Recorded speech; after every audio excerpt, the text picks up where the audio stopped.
noite, boa noite. Vamos começar. Foca, Instagram. A Jo já entrou, a Sandra entrou. Eu vou chamar a Joana. Se vocês não sabem, não viram no Stories, nem no meu, nem no da Joana, hoje nós vamos fazer uma live, vamos falar sobre sexualidade.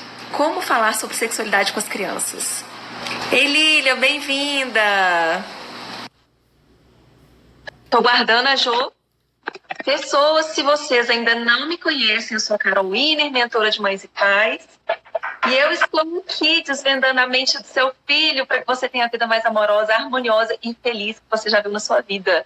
Bora acabar com os conflitos. E hoje eu trouxe reforço. Porque a criançada pergunta, né, Jo? E eu vou deixar a Joana se apresentar. Porque a Joana é uma pessoa maravilhosa, que mora no meu coração e que tem 1 milhão de funções aí, né, Jo? Boa noite a todos os ouvintes da Carol, seguidores da Carol, aos meus seguidores que devem estar chegando já. Carol, super feliz pelo seu convite, feliz de estar aqui, podendo contribuir um pouquinho, né, com os pais, com as mães que estão nesse desafio de educar.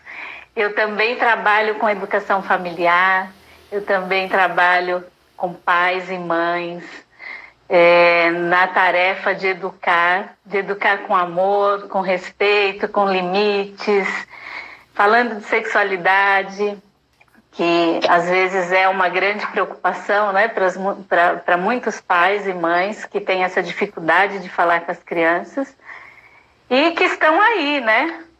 Também trabalho com grupos de mulheres, falando sobre a sexualidade feminina, com casais que buscam melhorar os seus relacionamentos afetivos e sexuais.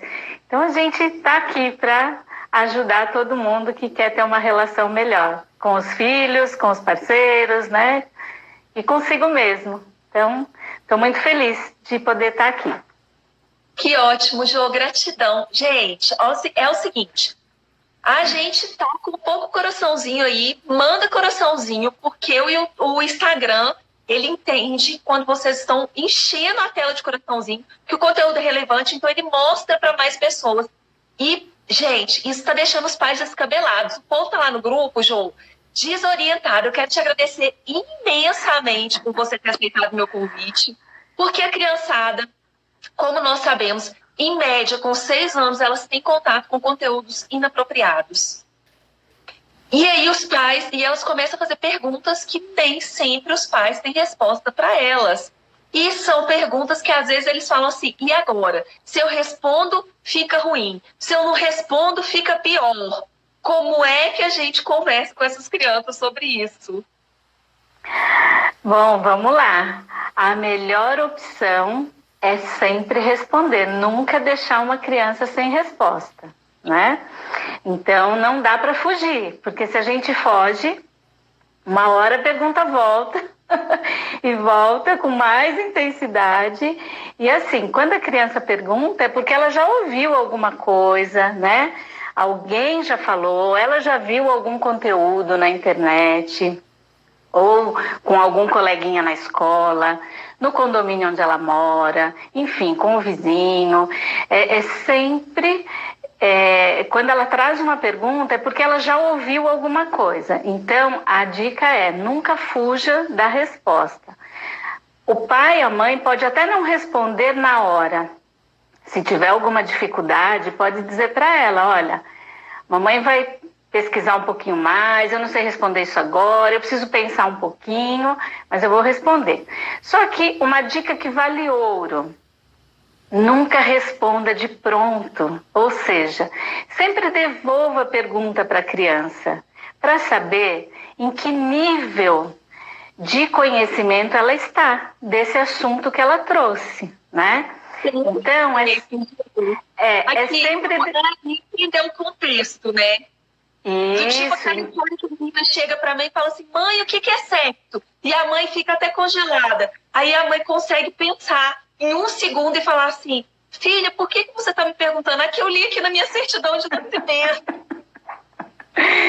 Exatamente, porque quando a gente devolve a pergunta, a gente consegue avaliar de onde vem a pergunta, por que da curiosidade, né? E qual o grau de maturidade para receber uma resposta essa criança está. Porque às vezes o pai e a mãe correm o risco de responder coisas além da capacidade de entendimento dessa criança. Então é muito legal perguntar de onde vem essa pergunta, né? Porque essa curiosidade. Só que tem um detalhe. Quando a gente devolve a pergunta, a gente tem que ter, assim, serenidade para perguntar, né? Fazer aquela cara de paisagem. Eu falo de alface. Você fala de paisagem, eu falo de alface. Gente, de alface. Samambaia, vai. Se a gente devolve para a criança uma pergunta, né? Ansiosa, assustada, tensa, ou com um tom de reprovação, ou com aquele tom de espanto, né? Nossa, mas por que você quer saber isso? Brava? De onde você ouviu essa história?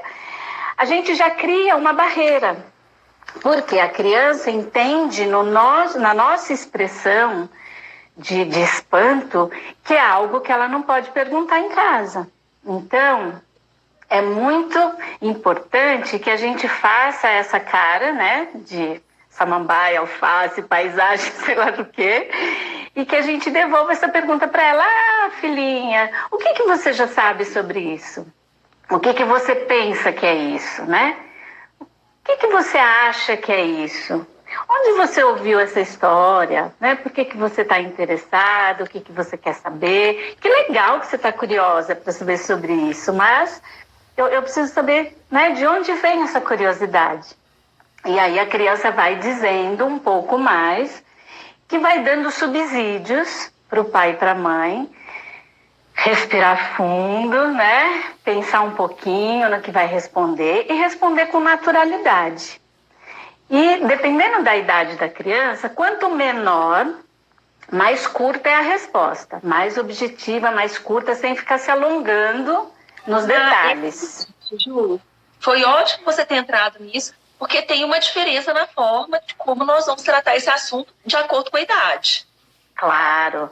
Então, quando a gente fala com crianças muito pequenas, respostas curtas normalmente satisfazem a curiosidade da criança. Agora, quando ela começou a crescer um pouquinho mais e a gente, quando devolveu a pergunta para ela, já entendeu que ela sabe alguma coisa, que ela ouviu alguma coisa, a gente consegue elaborar um pouquinho mais a resposta. E é diferente de uma resposta para um adolescente, para uma criança um pouco mais velha, né? Então, quanto menor a criança, respostas mais curtas e objetivas. Quanto maiores, aí a gente vai elaborando um pouquinho mais. Qual faixa etária, assim, Jo? Como é que você divide isso quando você vai orientar os pais acerca desse tema? Então, a gente precisa diferenciar o que é sexo do que é sexualidade. Sexualidade a gente vai tratar com a criança desde que ela nasce, né? Nas primeiras trocas de fralda, quando a gente vai dar banho na criança, a gente já vai dizendo para ela, por mais que a gente ache que ela não entenda, é importante que a gente diga para ela, olha, a mamãe vai tirar a sua roupa agora, eu vou dar banho em você, vou lavar seu bracinho, vou lavar sua perninha, vou lavar seu bumbum, vou trocar sua fralda. Porque a gente vai acostumando a pedir permissão.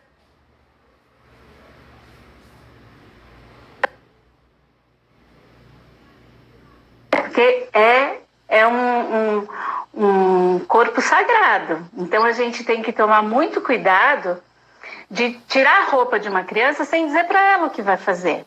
E isso às vezes é muito comum nas crianças que já estão lá no período que elas começam a andar, engatinhar, ou mesmo no período do desfraude, que a mãe, o cuidador, o pai vai mexer na criança, vai tocar nela, vai tirar a roupa dela e não avisa o que vai fazer, né? Então é muito importante dizer para ela, olha, a mamãe vai tirar sua roupa, vamos trocar, vou trocar a fralda, vai tomar banho, e acostumando sempre com esse critério de avisar que vai tocar na criança. Isso vai acostumando o adulto e a criança com esse procedimento. Por quê? É muito comum que os adultos façam isso com a criança sem avisar. Imagina a gente, né, adulto, chega alguém e tira sua roupa sem te avisar de nada. Para a criança também é a mesma coisa. A gente precisa olhar para a criança da mesma forma. E sempre dizer para ela, quando ela começa a crescer um pouquinho mais, que só quem pode tocar no corpo dela é quem cuida dela, quem ela confia, quem a mamãe confia, quem o papai confia, né? Porque a criança começa a aprender a deixar tocar no corpo dela só quem pode tocar. O toque consentido. Então, a criança precisa dar consentimento a outra pessoa de tocar o corpo dela. Então, tudo isso é sexualidade, né? Então, a gente está tratando da sexualidade. E é muito importante a gente entender o seguinte: adulto tem o hábito de encontrar uma criança no colo da mãe, no colo do pai ou no carrinho e querer beijar, querer abraçar, apertar a bochecha, colocar a mão na cabeça da criança. E a criança às vezes não quer, ela não gosta. E é muito bom que a gente entenda o seguinte: você pode dizer que você não quer, sem correr o risco de ser malcriado. Porque assim, só toca no meu corpo quem eu quero que toque. Eu passei por uma situação dessa, inclusive com a minha filha. E eu falava assim que ninguém roubava a Laura, né? Porque era assim, chegou perto dela, alguém que ela não conhecia, e colocava a mão, ela, mamãe, tá colocando a mão. O perfil comportamental dela já é assim, bem intenso, né, nos sentimentos. Uhum. E uma vez o senhor colocou a mão na cabeça dela. Aí ela fez isso, mamãe, fala com ele que não pode pôr a mão no meu corpinho. Aí a esposa do senhor, a gente na frente do shopping e tal, falou assim, minha queridinha, é o vovô. Eu falei, senhora, a senhora me desculpa, é que ele não é vovô dela, ela não o conhece e ela não gosta que estranhos a toquem. E isso já era dela, porque eu não ficava falando isso. E era muito dela. E a senhora desculpa, às vezes, a reação um pouquinho exacerbada, a gente está regulando isso ainda. Mas, quando a gente vai tocar em alguém que a gente não conhece, a gente pede permissão. Sim, sim. E isso é extremamente importante, né? Porque a gente não toca em outro adulto da mesma forma que a gente toca numa criança. Por que com a criança o adulto acha que tem essa liberdade, né? E isso vale para todo mundo. Vale para o tio, para a tia, para o vovô, para a vovó. Não quer dar beijo? Não dá beijo. Não quer tocar? Não quer ser tocada? Não quer ser tocada. E a gente precisa aprender a respeitar esse posicionamento da criança, né? E a criança pode dizer, não quero, não gosto. Me dá um beijo? Não estou afim. Ela só tem que fazer as coisas que ela está afim de fazer. A gente começa a treinar a criança para aprender a dizer não mais tarde, quando ela for maior, né? Quando ela estiver num relacionamento. Então, a gente vai ensinando isso desde muito cedo. Né? Pois então, na nossa cultura, Jô, tem uma questão que é como se criança não tivesse vontade. Exato.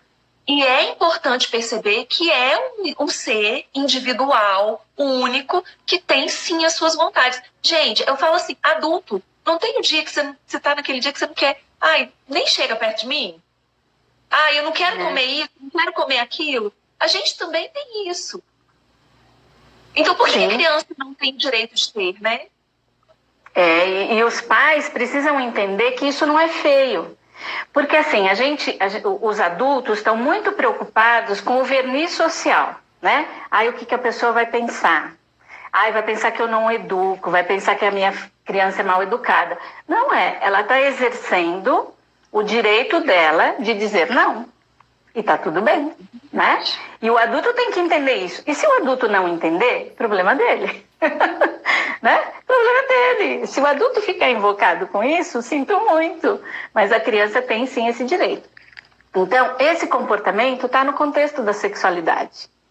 Isso é educação em sexualidade. A gente não está falando de sexo com a criança, né? E aí vem aquelas questões da criança, quando vai ficando um pouquinho maiorzinha, no período do desfraude, por exemplo, que ela fica mais à vontade sem a fralda, né? Então, ela percebe mais o corpinho dela. Ela consegue perceber a genitália dela muito mais do que quando ela está de fralda. E aí ela toca a genitália. E é comum isso, é normal, né? Uma criança pequena, menina ou menino, tudo bem, ela vai tocar. Ok, ela está conhecendo o corpo dela. Ela não conhece ainda. Então ela começa a se tocar. E neste momento, os pais entram em parafuso. Porque vem a ideia do sexo que está na cabeça do adulto. A criança, quando toca o corpo dela, ela toca a genitália como se ela estivesse tocando a orelha. Dá no mesmo, é parte do corpo, ponto final. A intenção, a malícia, a erotização está na cabeça do adulto. Para a criança é absolutamente normal. Inclusive, eu tenho um vídeo lá no meu canal no YouTube falando sobre isso, né, desse toque genital, que para a criança não tem nada de erótico. O erotismo está na cabeça do adulto. Então, quando a gente olha... Eu tive um caso, uma vez, de uma professora de escola achar que era normal outra criança tocando a outra criança. E isso que dependendo da idade é normal mesmo. Pois é, só que deu uma confusão danada, porque o toque estava demasiadamente agressivo por causa da representação dos pais em casa. Uhum. Tá. Então, fala com os pais, por gentileza, essa questão do até que ponto é normal uma criança tocar a outra, e o quanto também, né, depois você entra nisso, a questão do exemplo dos pais em casa. Essa questão de, às vezes, estar a criança dormindo no quarto dos pais, de, às vezes, a criança entrar no quarto dos pais, a porta estar aberta e pegar alguma coisa, e a criança vai acabar reproduzindo. Deixa só eu falar uma coisa. A Lilian falou assim, a Lilian mora lá na Austrália. Lilian, um beijo para você. Um beijo, Lilian. Ela falando que lá na Austrália é bizarro os pais, pessoas que não conhecem, tocarem crianças que não conhecem e sem pedir autorização. Isso não é nem permitido lá. Não é só na Austrália, né? Aqui também. Aqui as pessoas tocam sem pedir permissão, né? Agora, se lá é proibido, que legal. A gente tem que seguir esse exemplo aqui também. Deveria ser proibido aqui também, né? Carol, você consegue acompanhar as perguntas? Porque eu não estou conseguindo. Tá. Olha, você tocou num ponto extremamente importante, que é os pais no quarto com a criança. Então, vamos lá. Gente, isso é extremamente sério. Crianças pequenas, bebês, ainda recém-nascidos, que dormem no quarto com os pais, que a mãe está fazendo lá a livre demanda de amamentação, da cama compartilhada, ok, tudo isso é uma escolha de cada família, tá tudo certo, né? Eu acho que cada família vai lidar com isso da sua maneira.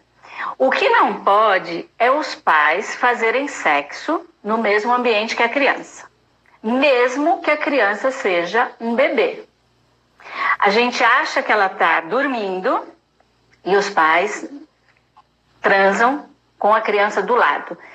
Eu já soube, atendi, vejo inúmeras reportagens e matérias e pesquisas sobre isso, de casais que transam com a criança na cama, na mesma cama.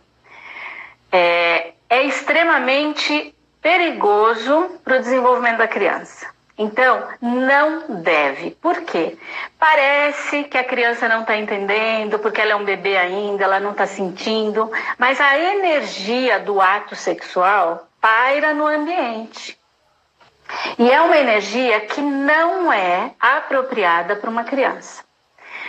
Transar perto de uma criança, ter atos libidinosos perto de uma criança, é crime, mesmo que a criança não entenda. Ou seja, se a criança... Claro. isso é abuso sexual. Ele não Sim. é um abuso sexual de toque, mas abuso sexual ele configura em diversos níveis. Sim. Palavras, atos, situações, circunstâncias a que a criança é exposta.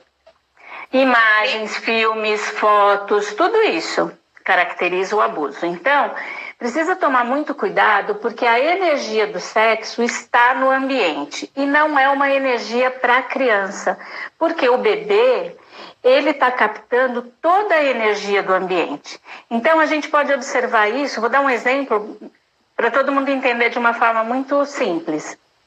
Quando a mãe está muito estressada, quando o pai está muito estressado, quando a gente está muito ansiosa, não reflete no bebê? O bebê não fica agitado? A amamentação não fica prejudicada? A criança às vezes tem mais cólica, né? Quando a mãe está muito agitada, nervosa, que ela amamenta, às vezes a criança sente esse reflexo. Essa energia, esse reflexo é fruto de uma energia, né? De uma carga energética. Isso vale para a carga do ato sexual, da carga energética do ato sexual, tá? Então, criança no quarto, papai e mamãe não pode transar. Quer transar? Ótimo, legal. Vai para a sala, vai para a cozinha, vai para o banheiro, entra no carro, mas não transa no mesmo ambiente que a criança, tá? Se para um bebê isso é importante, né?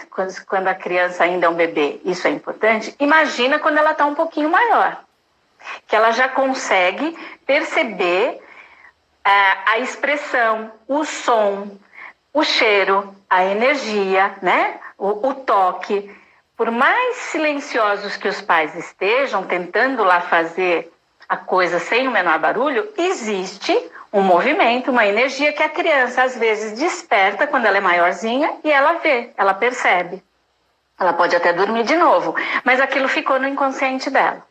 Então, isso pode depois trazer consequências quando ela for mais velha, né? Quando ela for adolescente, quando ela for um adulto. Então, papai e mamãe não transem na frente, na presença, mesmo que a criança esteja dormindo. Ok? Isso é um ponto muito importante da gente ter cuidado. Aqui, a Van perguntou assim, é normal crianças de 9, 10 anos brincarem de se tocar? Quando a criança, nessa idade, conta aos pais que brincou de sexo, como devemos orientar? Vamos lá.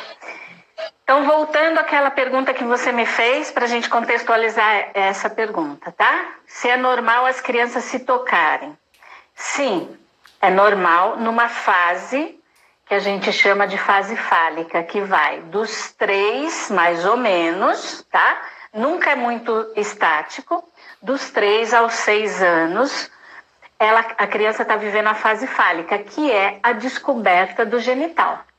Então, para ela tudo é novidade, ela vai tocar, ela quer ver o dela e quer ver se o do coleguinha é igual ao dela. Então é normal ela pedir para ver, o outro mostrar, menino quer ver se a menina é igual, menina quer ver se o menino é igual, as meninas querem ver se elas são iguais, os meninos também. E às vezes eles tocam sim, porque eles querem sentir, né? Se é igual. É isso, é uma curiosidade. Nenhuma criança nessa idade está pensando em transar, a menos que ela veja isso.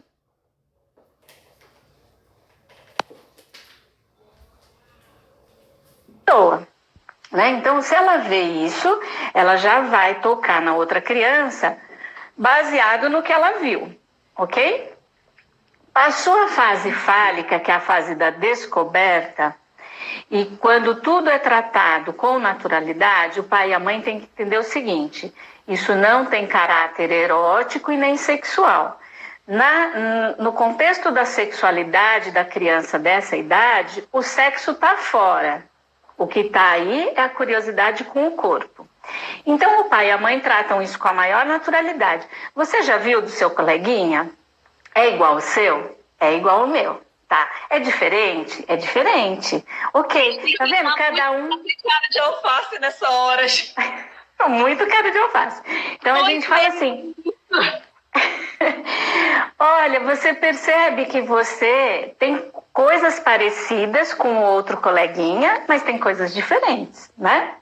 Então, o cabelo é diferente, o olho é diferente, o genital também é diferente para algumas crianças, né? Os meninos, por exemplo, alguns são um pouquinho maior, outros são um pouquinho menor, e eles olham isso, né? As meninas, elas não notam ainda muita diferença porque o órgão sexual da mulher é mais interno, né? Mas é menos exposto do que o do menino. Mas é comum eles olharem e tocarem para ver se é igual ou se é diferente. E os pais, então, tratam isso com a maior naturalidade. Filho, filha, é assim mesmo. Cada um é de um jeito, cada pessoa tem as suas características. Ok. Passada a fase fálica, que vai mais ou menos até os 6 anos, essa curiosidade vai diminuindo de entender se o corpo é igual ou não, né? Porque eles estão na fase da descoberta. Passada essa fase, eles começam a entrar num outro período que a gente chama de período de latência. Gente, isso é baseado nos estudos de Freud, tá?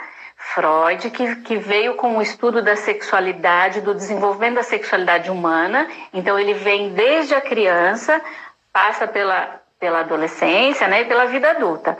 Então, esse período de latência, que vai aí dos 7, 8 anos até a chegada da pré-adolescência, é um período que a criança para de se preocupar um pouco com a sexualidade, né, com o corpo, e começa a se preocupar com outras coisas da vida. Então ela começa a se preocupar com o sol, com as estrelas, com a lua, por que chove, por que a nuvem é branca, por que ela começa a entrar num outro universo, que não é o universo do corpo dela.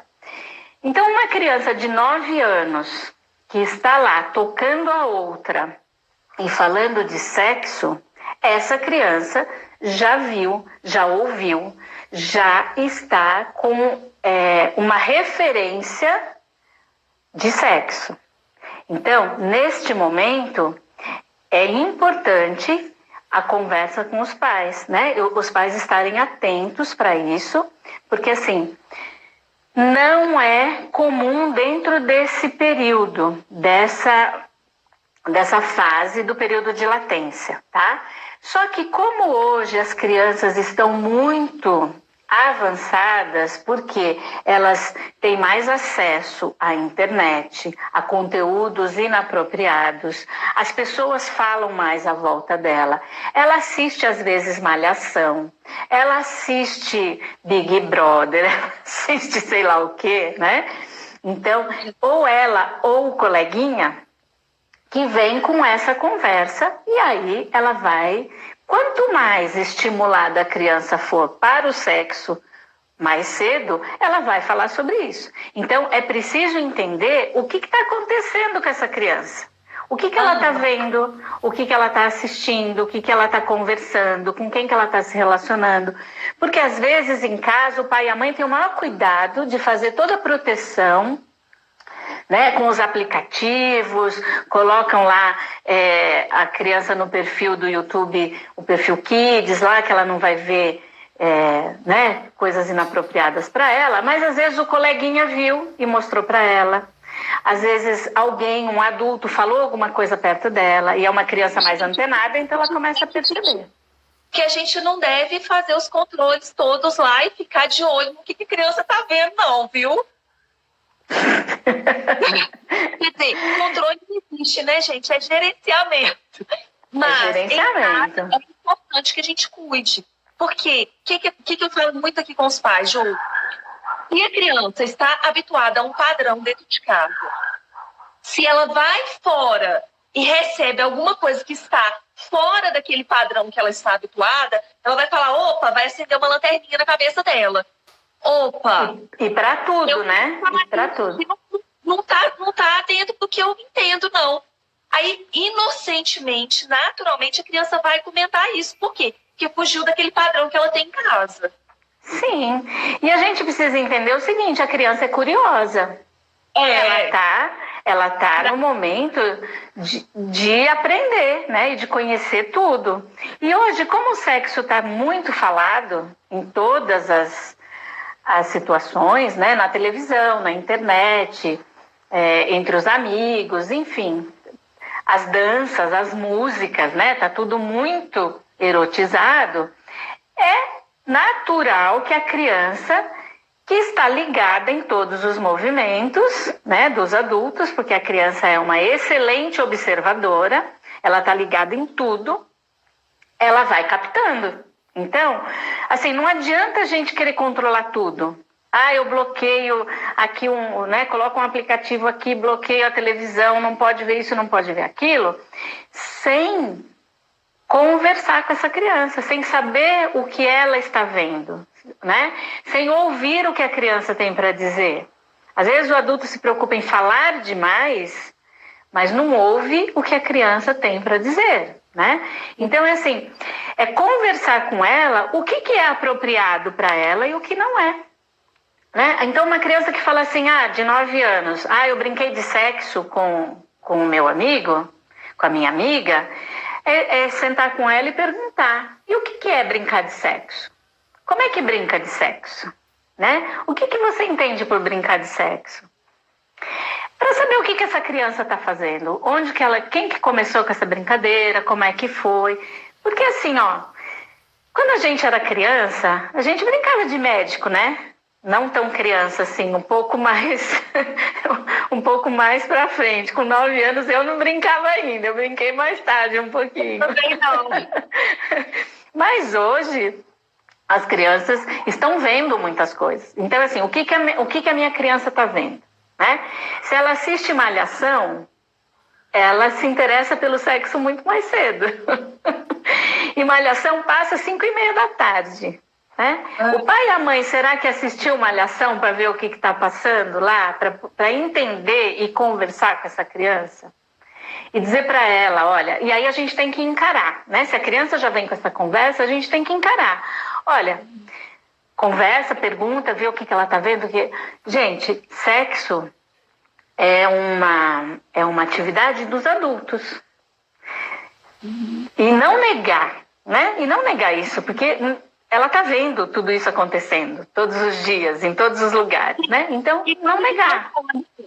Responde. Exatamente. É uma bebida de adulto? Exatamente. Então... A gente bebida alcoólica para criança em casa. Vou dar um pouquinho. Mas, gente, é uma bebida de adulto. É uma bebida de adulto. Então, isso é limite, né? Isso a gente falar para ela, olha, quando você for adulto, quando você crescer, quando você souber muitas coisas, quando você aprender a se cuidar, quando você for adulto ou mais velho, você vai experimentar o sexo. Mas agora você tem que experimentar outras coisas. E colocar para essa criança outras atividades, proporcionar outros recursos para que ela se interesse, para que ela se divirta. Agora, não dá para simplesmente dizer para ela, olha, não faça isso porque é feio. Né? A gente tem que argumentar com ela. Olha, filha, eu acho que essa brincadeira é um pouco cedo demais para você. Quando você for mais velho, você vai poder brincar disso. Quando você for adulto, você vai brincar disso. Agora não. Agora você vai ter outras brincadeiras. E acompanhar, e entender, e olhar para quem é essa amizade, né? Como é que se dá para afastar um pouquinho, se dá para colocar outro assunto nessa brincadeira, né? Vamos brincar de outra coisa. E orientando. Eu uso uma ferramenta que chama gerenciamento de contágio social, né? E aí, às vezes, algum amigo fala alguma coisa, aí eu viro para eles e falo assim, olha, que se você continuar com esse comportamento, eu vou gerenciar meu contágio social. É gerenciar mesmo. Por quê? Porque, inclusive, tem uma pesquisa de 2 cientistas de Harvard, que são o Christakis e o Fowler, que eles falam sobre a influência. Sabe aquela história do você é a média das 5 pessoas com as quais você mais convive? Eles provaram isso cientificamente, eles pegaram metadados, fizeram com uma quantidade gigantesca de pessoas, e eles comprovaram que existe uma porcentagem que as pessoas que convivem, a pessoa no 5º grau de contato, ou seja, o amigo do amigo do amigo do amigo do seu amigo, influencia, se não me engano, a obesidade em 30%. Depressão em mais de 60%. Se não me falha a memória, já tem um tempinho que eu li essa pesquisa. Então, assim, gente, imagina alguém que está com seu filho ali de 9, 10 anos conversando sobre determinadas coisas que você entende que não são apropriadas para a idade do seu filho. E isso vale para o sexo, vale para a droga, vale para a bebida alcoólica, para o cigarro, para o preconceito, para o bullying, né?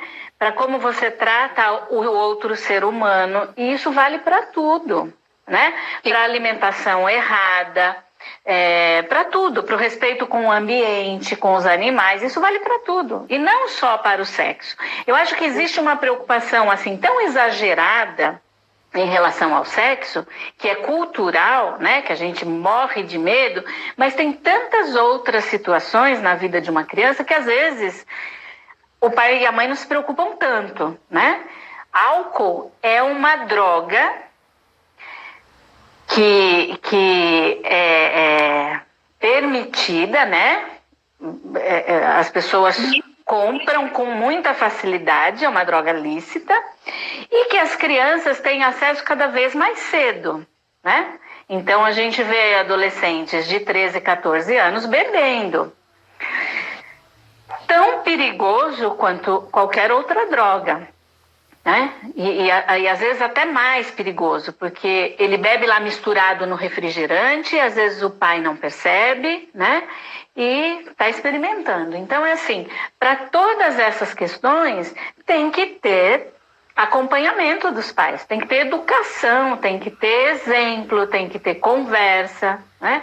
Pai e a mãe tem que abrir mão um pouco do seu lazer, né, dos seus programas, para acompanhar o que está acontecendo. Então, às vezes, o pai e a mãe estão lá, né, estão lá na sua internet, na sua rede social, estão lá conectados com o mundo e com os amigos e com todo mundo, e está desconectado da criança. Né? Então, assim, tem que assumir o papel de pai e mãe e tomar conta, né, e orientar.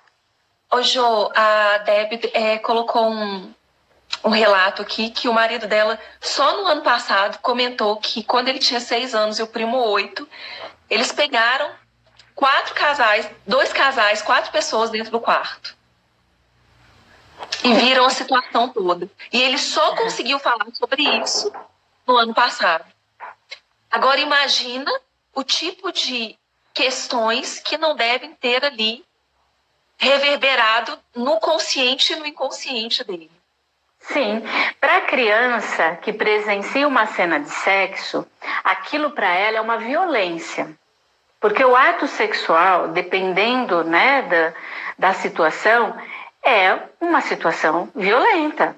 Então, a criança fica muito assustada de ver o pai e a mãe naquela situação, né? Ou de ver qualquer outro adulto transando. Para uma criança pequena, isso é extremamente assustador. No primeiro momento, ela vai ficar muito assustada. E aquilo ela guarda e ela pode ter problemas com a sexualidade dela no futuro, quando ela for adulto, né? Ela pode ter sérios problemas de disfunções sexuais por conta de cenas que ela viu. E hoje, gente, é muito perigoso porque as crianças têm acesso à pornografia muito cedo. Crianças com 7, 8 anos têm acesso a conteúdo erótico. E o conteúdo erótico é extremamente nocivo para uma criança, porque tudo num filme erótico é montado. Nada num filme erótico é natural, né? Então, é assim, o adolescente hoje aprende sobre sexo com um filme erótico. Então, isso é muito delicado. Essa é a grande questão, gente. Quando eu falo com os pais, eu falo assim, nós temos que nos munir de ferramentas. Porque se tudo que eu tenho é um martelo, eu trato tudo na vida como um prego. E olha só o que acontece. A criança presencia uma situação que muitas vezes é agressiva, é violenta, é desumana, num filme pornográfico, e ela acredita que aquilo ali é real. Porque ela ainda não tem nenhum outro padrão na cabeça dela. Isso é muito sério, Olha, muito a preocupante. Débora tá falando que ele conta que não entendia, mas que os dois se acabaram e ficaram com medo, esperando que aquilo terminasse. Gente, que situação! Que eles choravam e sentiam muito medo. E é isso mesmo, Para a criança é assim que funciona. Então, é um ato violento, por isso que os pais precisam tomar muito cuidado. E aí, a gente, né, pode ser que alguém que esteja assistindo a gente esteja perguntando o seguinte: mas a minha casa é pequena, só tem um quarto, todo mundo dorme no mesmo quarto. A gente sabe que essa situação é muito comum no nosso país, né? Tem um quarto só, espera a criança sair, depois que ela for para a escola, depois que ela não estiver mais em casa. Ou sai do quarto, vai para o banheiro, vai para a sala, vai para a cozinha. Não é o mais confortável? Não é o mais confortável, mas é o que a gente precisa fazer. Se a gente tem amor, se a gente quer cuidar do futuro das crianças, a gente precisa abrir mão do nosso conforto, do nosso bem-estar, porque a gente é responsável pelo crescimento, pelo desenvolvimento, pela saúde mental e emocional dessa criança, né? Porque assim, não pense que ela vai assistir aquilo e vai apagar da mente dela, não vai. O cérebro pode até criar um mecanismo de apagar aquilo, né? Como uma proteção. Você que é neurocientista, você sabe disso, né? Mas isso fica guardado. E um dia ela vai acessar essa memória, né? Às vezes... É claro, e dá muito trabalho para a gente reprogramar essas coisas, viu? Não existe remédio para resolver isso, não. Não, e assim, a gente tem que pensar no sofrimento dessa pessoa no futuro, né? Como é que ela vai ser... No futuro, não só no futuro, né, Jô? Porque como os caminhos do cérebro eles são infinitos e nós não conhecemos todos, às vezes uma coisa que a pessoa nem imagina que está prejudicando, por exemplo, as notas na escola, prejudicando, por exemplo, o convívio com outras pessoas. Sim. E então, lá no... agora, não é só lá no futuro, né? Aquilo vai ficar ali. Né? E vai demandar um esforço gigantesco. E eu falo que é esforço porque é com sofrimento para reprogramar isso. Se conseguir reprogramar, né? Então, e aí, mesmo que nada disso aconteça agora, né? Na fase escolar, que a criança passe por tudo isso muito bem. Lá na vida adulta dela, ela pode ter problemas de disfunções sexuais por conta disso, né? De não conseguir relaxar, de não conseguir se soltar, de achar que sexo não é bom, que sexo é sujo, que ela não vai conseguir ter uma vida sexual bacana. E não é isso que a gente quer para as pessoas. A gente quer que elas tenham uma vida sexual muito legal, né? Que elas tenham prazer, que elas vivam a sexualidade delas com muito prazer. E é o que pode bloquear na vida de uma pessoa uma situação dessa, né? Então isso é muito sério. A gente já está aqui há 45 minutos, mais ou menos. E não a gente acredito. Só tem que Instagram divulgar a gente. Vamos lá. Eu gostaria que você fizesse um apanhado, assim. Fala... eu sei que aqui é muito rápido, que o nosso tempo está limitado, porém, eu gostaria que você falasse assim, olha, sexualidade de 0 a 3 anos, de 3 a 6, mais ou menos ali, para os pais terem uma ideia de como fala. Gente, acompanhe o perfil da Jo, que é o canal Papo em Casa, tá aqui em cima. Eu marquei a Jo também no meu stories. Aí é só vocês clicarem que vocês já caem no canal dela. Depois eu vou colocar esse vídeo no YouTube e vou colocar o link para acessar o canal da Jo também, tá bom? Tá. Mas faz um apanhado aí pra gente, colocando ali na faixa etária, porque os pais estão desesperados. O que é normal em tal idade? O que não é? O que eu posso falar? O que eu não posso? Uma coisa mais superficial, né? Que a gente tem 14 minutos agora. Tá bom, então vamos lá. No YouTube, acessa canal Papo em Casa também, que tem lá, eu fiz uma série de vídeos com os 10 passos sobre como falar de sexualidade com as crianças. Então, eu falo desde as primeiras perguntinhas lá, se a gente dá nome ou se dá apelido para o órgão genital, se a gente conversa ou desconversa, eu falo do toque, eu falo da fase fálica. Então, vamos lá. Acessa lá o canal e procura os vídeos lá que estão todos lá, passo a passo. Então, tá muito fácil de entender. Mas aqui, de 0 a 2 anos, a criança está numa fase chamada de fase oral, que é o período da amamentação. É a fase da sexualidade onde toda a energia da sexualidade, do desejo e do prazer está na boca, tá? É a fase oral. É a fase que a criança está mamando, que ela põe tudo na boca, que ela quer ou a chupeta, ou o mordedor, porque o prazer dela está na boca. Isso não significa, gente, prazer sexual, tá? Erotizado do jeito que a gente adulto entende. Quando ela está na fase, que ela passou da fase oral, ela entra na fase anal, que é o período que coincide com o período do desfraude, que vai até mais ou menos os 3 anos. Então, de 1 ano e meio, mais ou menos, até os 3 anos, que ela está nessa fase anal, que ela aprende a ter o controle dos esfíncteres, do xixi e do cocô, que ela começa a perceber os movimentos do corpo dela. E é muito, eu falo, lá no YouTube eu tenho um vídeo só falando do desfraude, que é muito importante a gente tomar cuidado com essa fase também, né? Para não acelerar o processo e para não querer ultrapassar um limite da criança. Então, é assim, nessa fase de 1 ano e meio até 2, 3 anos, é essa coisa de tocar na criança, do banho, de falar o que vai fazer, vamos trocar de roupa, vou mexer em você e tal.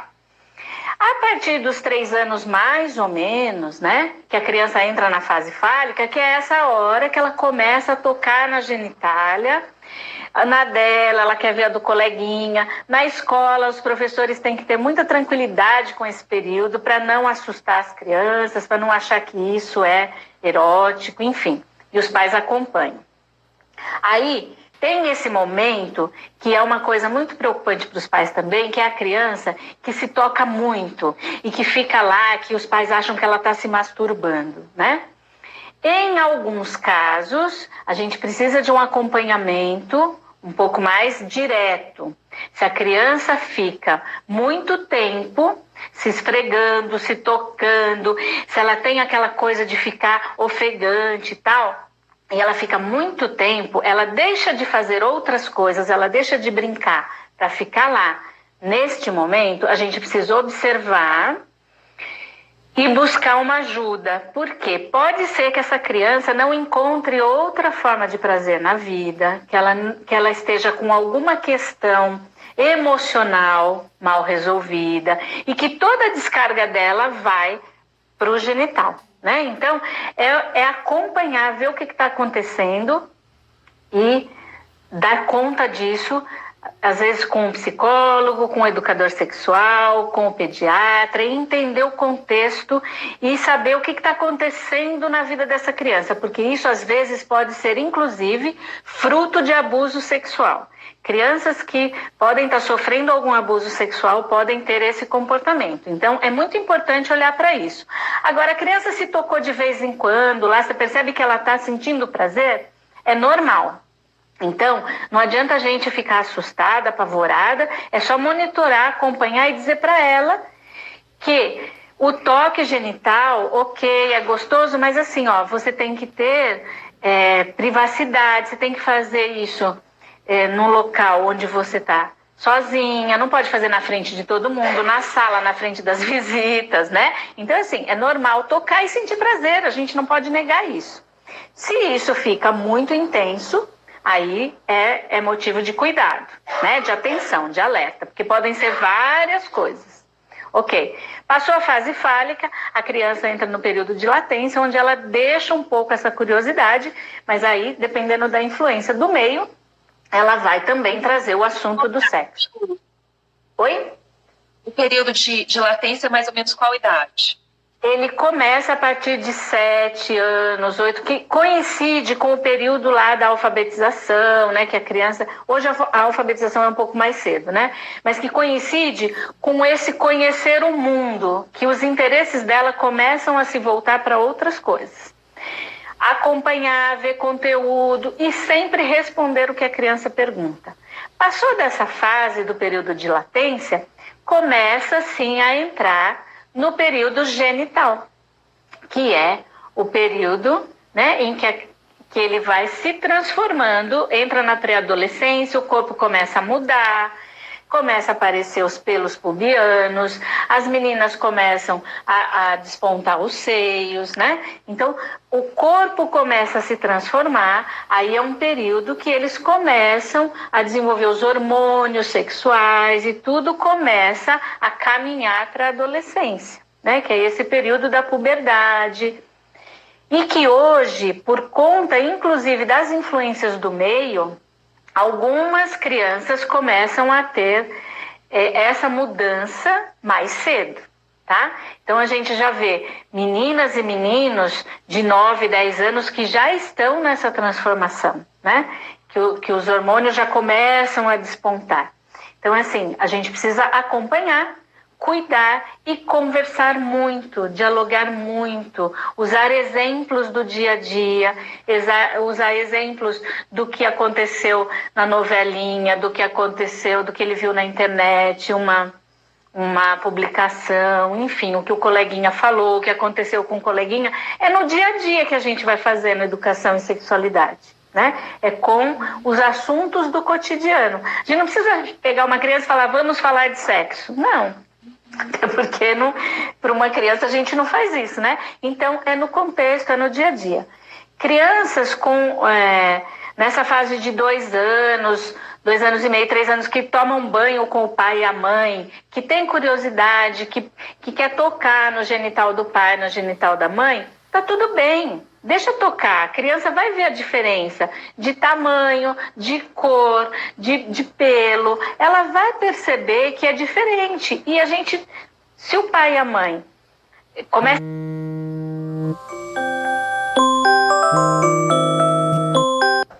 a tomar banho com a criança, também precisa ser uma coisa confortável para o pai e para a mãe. Se o pai e a mãe não se sentem confortável, né, procura tomar banho em horário diferente. Agora, se toma banho junto, tá tudo bem. Se a criança quiser ver, perguntar, a melhor coisa é falar. Porque a gente precisa entender o seguinte, o pênis e a vulva são partes do corpo, como o braço, como perna, como joelho, né? Então a gente não precisa ter vergonha, ter medo de falar sobre isso. É uma parte do corpo. Quando a gente trata isso com naturalidade, a gente tira esse véu do proibido, do tabu, do feio, do errado. Então eu trato com naturalidade, né? E eu falo para a criança, olha, esse é o pênis do papai, o pênis do filhinho, ó, nós somos homens, é igual, o papai tem pênis, você tem pênis, a mamãe tem vulva, a filhinha tem vulva. E se toma banho com a criança do sexo oposto, olha, você não tem porque você é menina, você não tem porque você é menino. E é natural isso, é uma característica do corpo de cada um, né? Então é falar com naturalidade, sem medo de ser feliz.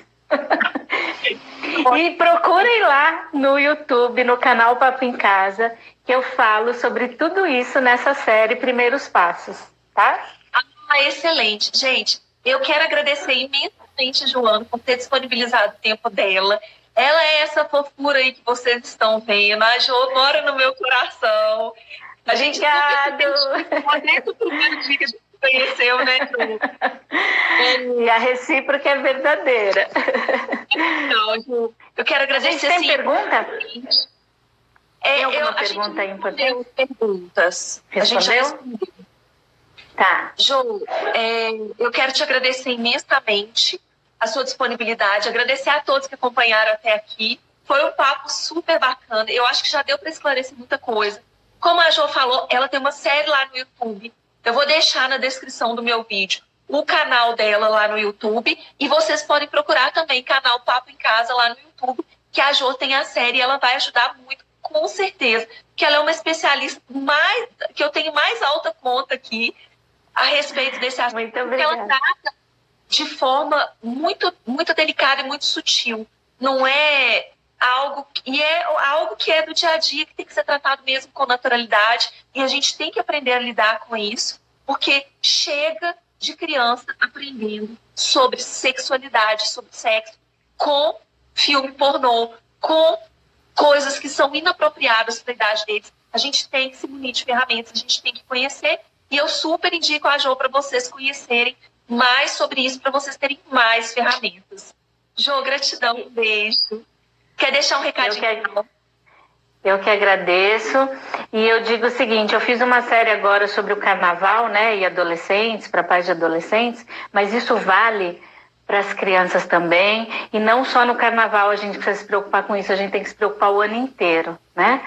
Então, não vamos deixar que essas informações distorcidas cheguem para as nossas crianças. Existem formas de falar, existem ferramentas, eu estou à disposição.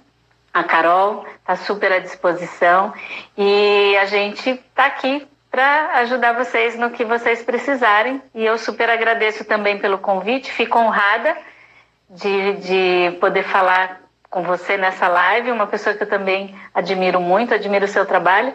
E é isso, gente, vamos aproveitar, porque informação tem bastante, né? Conteúdo tem muitos, a gente só precisa se disponibilizar para educar as nossas crianças e fazer uma sociedade diferente, melhor, mais humana, né? Mais feliz e mais bem resolvida. Então, é isso. Um grande beijo.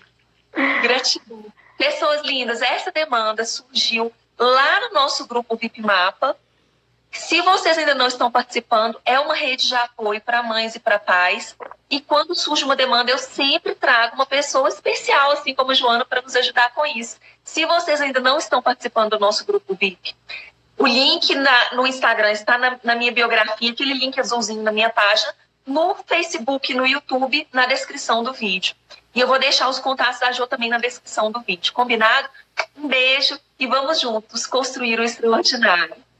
Obrigada, gente. Beijo. Tchau, Carol. Tchau. Gratidão, querida. Tchau. Tchau.